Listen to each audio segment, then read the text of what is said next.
IFM News. IFM News. IFM News. Lokal. Kwinestyunaran ti Sangguniang Panlalawigan ti lungalong Mainaig iti farm machinery registration. Segon kanibukal Hanson Chua, ana iti serbina nga agipapaay ti probinsya ti tulong wenno makinarya karay iti mannalon tapno matulungan dagitoy no pagbayadan dan tumutlaeng iti panagrehistro da. Iti question ko nga rod, agiti tetay ti makinarya sa dan tumitla pabayadan nga marehistro. Anat logic na. We give because it's hard for them as farmers and we want to help them. And then we ask them to pay. Ngayon, that is the power of the LGU. Ang may bagi no kadeta, natap na nalalawag.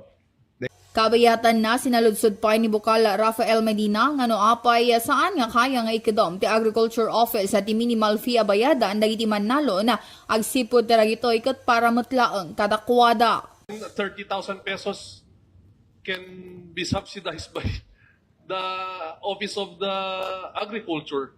So very minimal fee lang po yung ine-equate natin on the picture.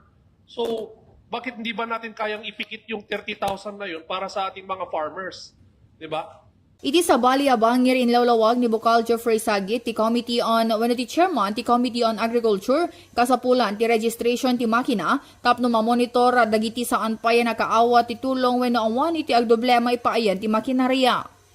Tatak kiti registration masapul nga may i-impose napintas niya alam mo tayo nga doon pupukaw iti makina nakin at dati kita dumanukwa nga iti gobyerno kada kita taltalon siyempre no at dati kita kasapulan da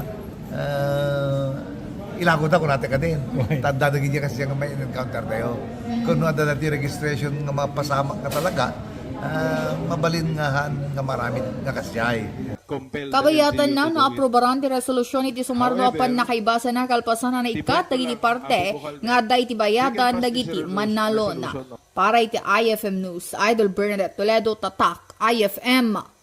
IFM News. IFM News. IFM News. Lokal.